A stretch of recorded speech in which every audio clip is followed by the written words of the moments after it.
Hey guys and girls, I'm Seth with Stuff Seth Makes, and the wall behind me is definitely not cool. But in this video, that's all gonna change, starting now.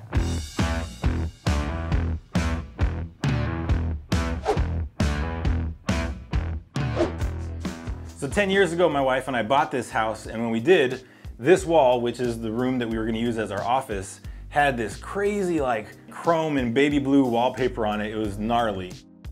In addition to the awesome wallpaper, it also came with this awesome orange colored carpet. What we're gonna do is make it a feature wall with a cool pattern on it. You can also see I've started marking out a grid on this wall. And what that's for is because I wanted to kind of do some planning.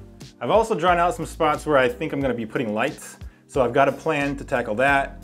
Stick around and you'll see what that is. So that probably didn't make a whole lot of sense to you about what's gonna happen. So instead of showing you any more of this boring old wall, let's just get right into the build. To make these tiles, I'm starting out with full sheets of 1/2 inch MDF, and I'm using my track saw to break them into smaller pieces. I'm cutting across the sheet every 13 inches, so from each full sheet, I'm getting 7 smaller pieces that are 13 by 48. And then I take those pieces to the miter saw and make a cut at 26 inches long, giving me a 13 by 26 piece. And then I cut the remaining piece to 13 inches long, giving me a 13 by 13 piece. If I were to do this all again, I'd recalculate the dimensions of the tiles so that I could get more out of the MDF, but we're here now and whatever. For the design of these tiles, I just jumped out to Pinterest and searched mid-century modern art. And of course, you know, Pinterest, you're gonna get a whole bunch of stuff. So I was clicking on a couple different things here and there, and I was liking what I was seeing, but I still wanted to keep it pretty simple. And that's when I landed on this one. And I was kind of looking at it and picturing it on our wall here. And I thought, yeah, I could do that. Let's go with that one. I opened up Carbide Create to start designing the MDF tiles. It's a very simple design. It's basically just some circles that I split and I flip around into the position that I want. Then I create some pocketing tool paths, check out the preview, and then I save the G-code. Now that the CNC files are designed and I've got all my MDF blanks cut to size, I can throw them onto the Shapeoko and we can finally let the robot start doing some work.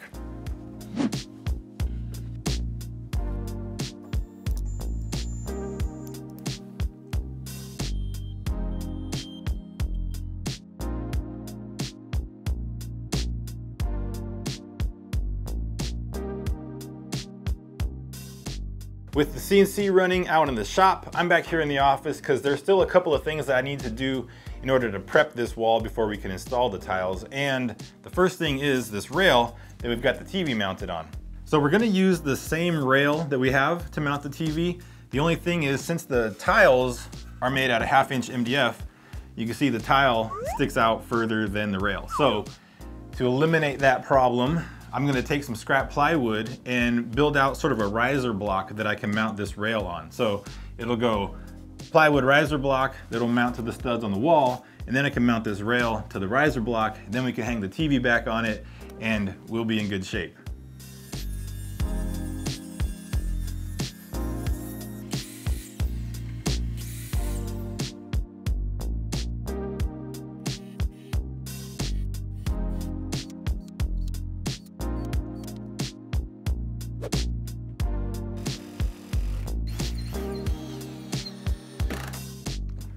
All right, now with this up here nice and secure, that's not going anywhere.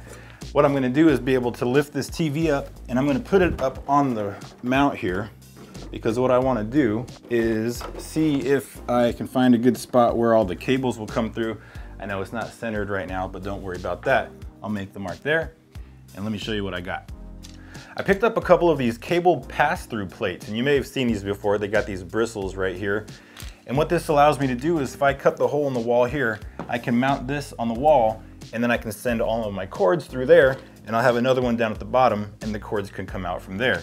And what's nice about these is all you gotta do is cut a hole in your drywall, and it mounts with these little wings, and really super easy. They just grip your drywall once you tighten them down. And so I'm gonna go ahead, and since I got my mark, I'm gonna go ahead and cut a hole in the wall here, and I'm gonna install this one, and I'll install the one down below. And what's helpful about this one is that it comes with a little cutting guide. So it's this size of this card, and I can just lay it out where I want here and trace this out. And that's the section of drywall that I'm gonna remove.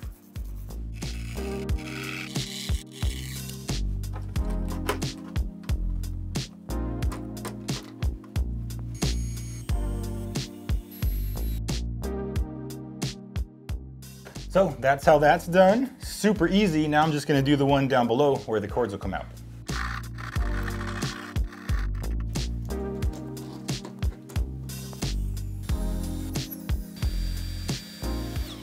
And just like that, I've got 2 new holes in the wall. But it's all about that cable organization and keeping that cable clutter off of the desk, which is the whole goal. So what's really nice also about these pass-through openings is that they're double wide. And so we're not gonna have any trouble feeding all of our cables through there. And you can see we've got a pretty clear passage.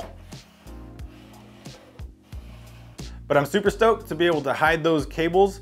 And speaking of hiding cables, we've got 2 more because we're gonna be adding some sconce lights in these 2 spots. I'm gonna be custom wiring the sconces that I got. That way I don't need a junction box or any extra electrical work. And I'm gonna have a video on wiring up one of those sconces. And when I have that video ready, I'll put it right here. And also I'll have a link to it down in the description. So here's the outline of 2 of the tiles. The sconce is gonna go right in the middle of these tiles. And what I've done is modified the design of these 2 tiles and the 2 that go on that side so that the base of the sconce will fit right into the middle. And speaking of CNC, I should check and see how it's going out in the shop. I'll just pull up my Ring app. That way I can kind of monitor it. It looks like everything's working all right out there.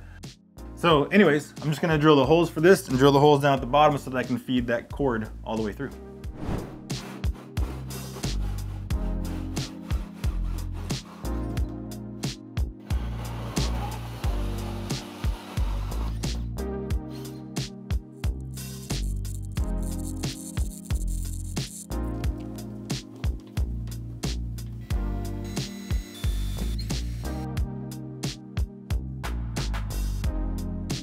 Wall prep is done in here. We got the TV mount taken care of.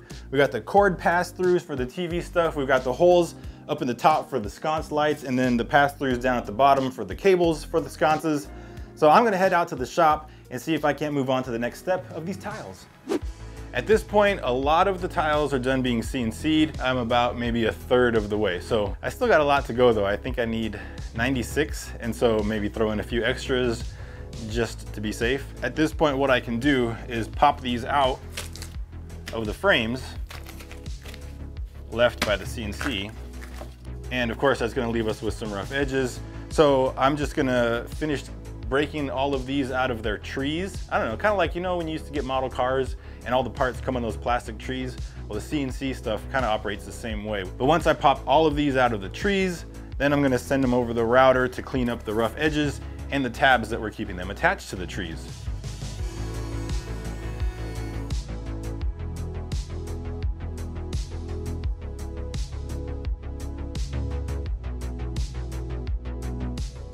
The wall tiles are looking really good. I'm really excited about these. So this one is like the O pattern, and the O section is sort of raised while the background is recessed.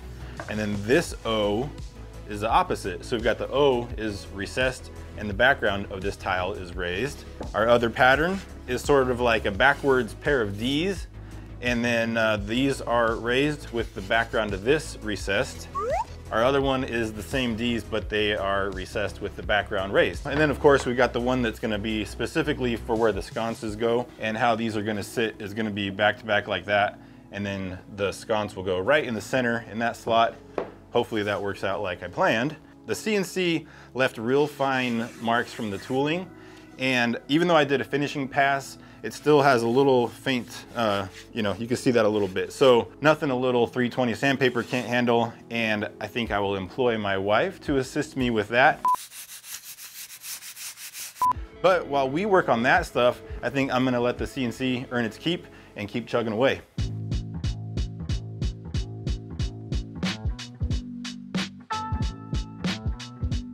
Since we have a whole bunch of the tiles that are finished and sanded and ready for the wall, I guess I could start putting them on the wall. I've got my 4 stacks of the different styles down here, and the idea is to start with one, and then I'm just gonna pick from the pile randomly and just sort of put them next in line, and I'll rotate them and grab different whatevers and just sort of do a mishmash, kind of mix up the order, with the exception of course where the lights are gonna go, so those have to be the special ones that I cut. So I just gotta do a little bit of planning to make sure I don't have too many of the same tile next to each other. So nothing left to do but to do it, right?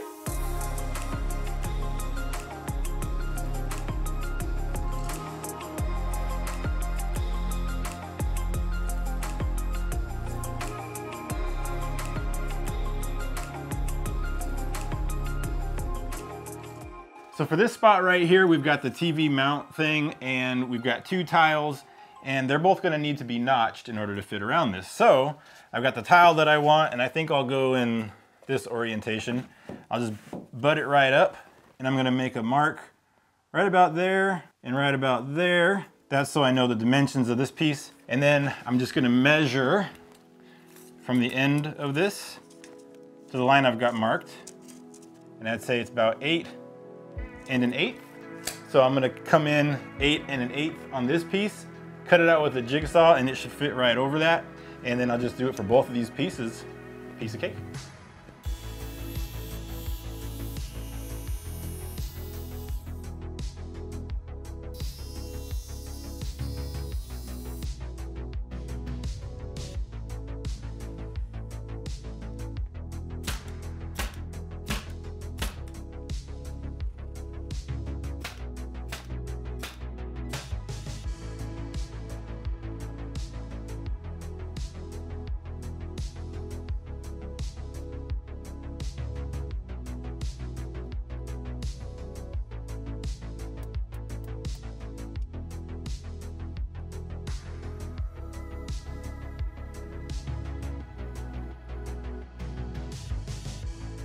When I was attaching the tiles, you might have noticed me using a little spacer between the tiles and the ceiling.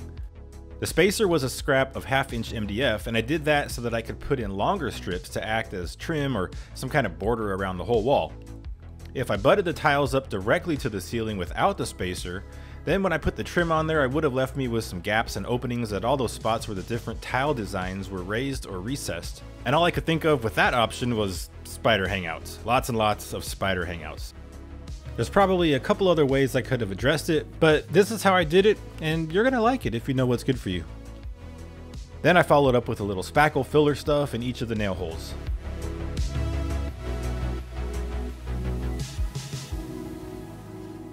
With all the tiles up, I can use a hole saw where the sconces will be mounted, and that's where I'll feed the power cord through. The hole saw, however, was a little dull. Thanks, Harbor Freight.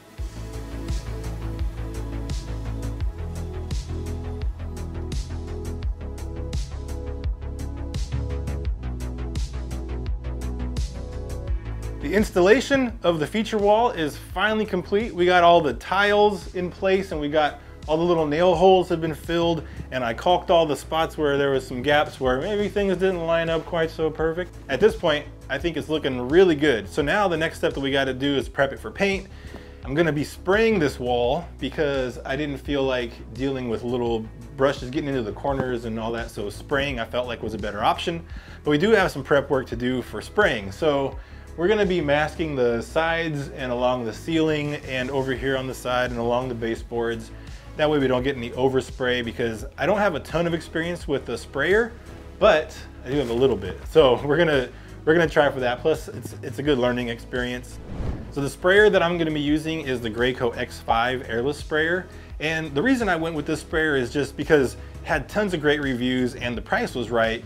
And I don't really plan on doing a whole bunch of spray painting, but I do have several projects lined up where I would rather spray than brush or roll and all that stuff. So I'll also be using the 315 tip on this sprayer, so that's gonna give me like a 6-inch pattern. I just wanna have as little overspray as I can. I don't know everything about spray tips and air pressure and all that, but I'm learning as I go. And finally, I'll be using the 15-inch extension on this just so that I can kind of get a little bit higher reach. I'm gonna see if I can do it without getting on the step ladder. Even though it's a short wall, I just wanna be able to, like, you know, make it easier, I guess. So we'll try that out and see how it goes. But for right now, So let's run some paint through this. All that's left, I guess, is to just, so now all that's left, I guess, is just to get this colored.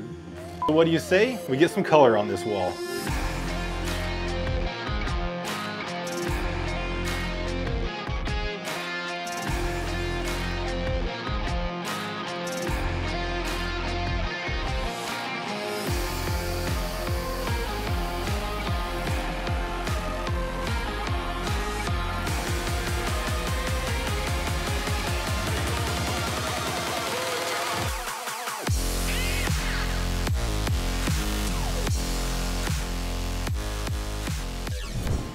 So the first coat is done and I freaking love it.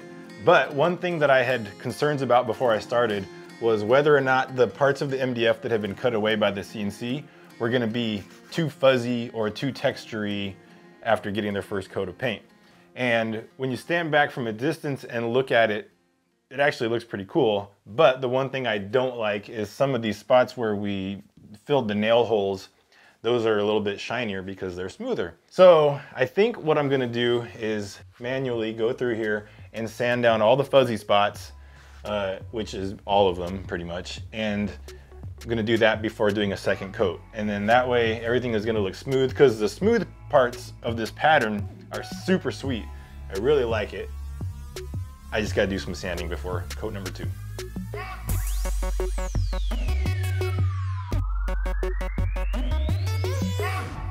The second coat started off just fine, and you can hear the Graco sprayer working. And then I ran into a problem.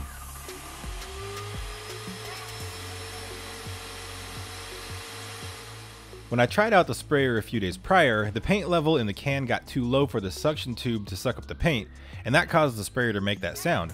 This time, however, I had plenty of paint in the can. I fiddled with some things and tried again. And I tried again. And I tried again. After a little more investigation, I realized I must have left the unit on since the previous coat, and I think I didn't prime the sprayer properly or something like that. So I just stopped and flushed the system out and got things back as if I were about to spray for the first time, followed the very basic instructions again, and back in business.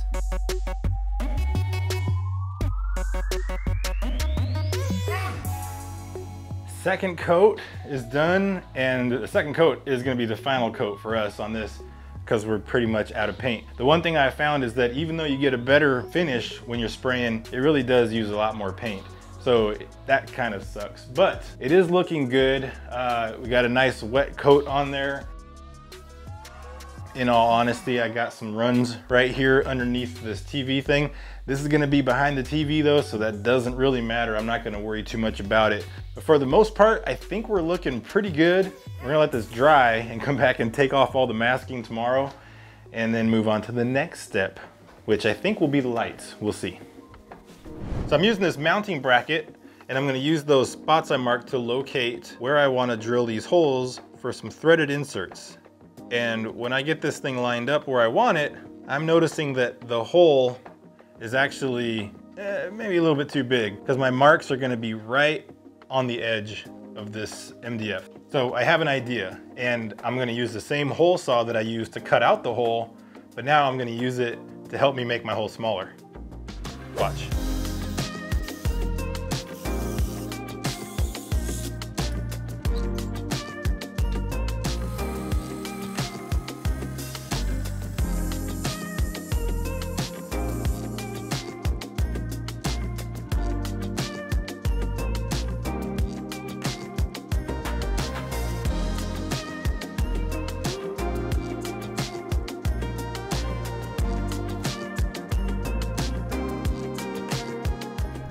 With the epoxy cured, my little fix in place, I've got a little more meat on the bones to where I can drill those holes and install those threaded inserts. Even with my little extra pieces of the MDF epoxied in place, I'm not actually drilling the holes into them. They're simply there to add a little support along the edges of the original hole. Here's the little threaded insert, and you can see it's got an Allen wrench hole on one end. I'll also be putting a little dab of Starbond CA glue on those threads, and that way when I drive it in, it'll give it just a little better bond in that MDF. And of course, I'll do this 3 more times so that all 4 of them are done. Now, if I were doing a standard installation of the sconce, this bracket would be screwed into a junction box, and then these screws would come out like this. The sconce base would go like this, and these little brass nuts would tighten down and hold the sconce in place. But since I'm not doing a standard installation, what I'm going to do is put those brass nuts onto the screw first and get them on there nice and tight. Then using the Dremel tool and a cutoff wheel, I can cut off the Phillips head and grind down the ends clean. And a quick test fit into one of the threaded inserts, and we're good to go.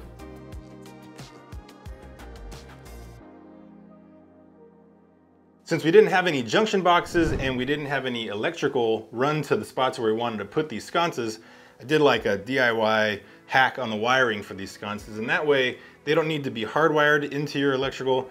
I actually just wired them more like a lamp, and I did a whole separate video on that, and I'll have a link down in the description so you can check that video out also. But what makes this nice and easy now is I can just feed my plug down through this hole that I made, and I'll pull that out down near the floor. But now I can take these screws and do what I intended to do.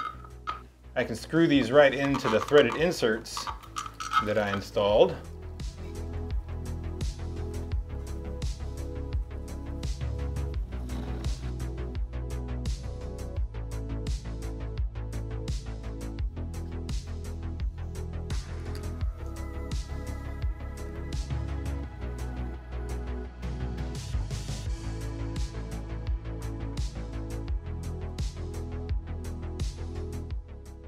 So that is our accent wall, you guys. The tiles are all installed and we got the sconces in, and I really like how the texture of the wall is. And when we put these lights on, it kind of gives it that cool accent. When we get our computers and our desk back in here, it's gonna look really cool. The only thing that I don't like is the light bulbs themselves. And those are just like some basic bulbs that we had from something else. And they're just like this frosted white kind of a bulb. I'm gonna try like an Edison style bulb because I think that look is a little bit more appropriate for what we've got going on here. So I'm gonna try that real quick and see how those look.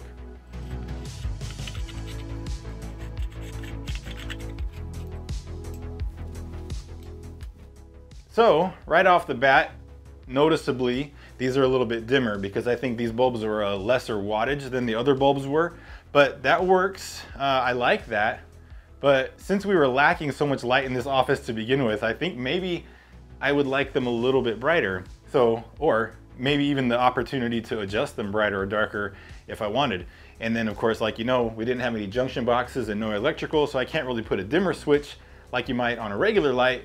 So I've got another idea that I really like, and I'm gonna show you. Philips Hue lights. So the Philips Hue bulbs are super cool. It's probably some of my favorite technology. I'm not even a big fan of having all this smart home stuff. I don't really like that stuff. But these bulbs are super cool. And no, this is not a sponsored video. I wish it was, but it's not. I just really like this stuff. A friend of mine had a few of these bulbs in his house, and then we tried a couple at our house. We liked them, so we tried a couple more, and then we added a couple more and a couple more. And when I found out that they also have a globe shape of an Edison style bulb, I was like, man, I'm gonna try these because you can dim these brighter or darker, and you can make them cooler or warmer. So I thought that'd be perfect for our office, and then I can just add them to our system and do all this Wi-Fi stuff with it. So let me put these in real quick, and then I'll give you a little bit more explanation and demonstration about why I like them so much. Did you know that I like these bulbs?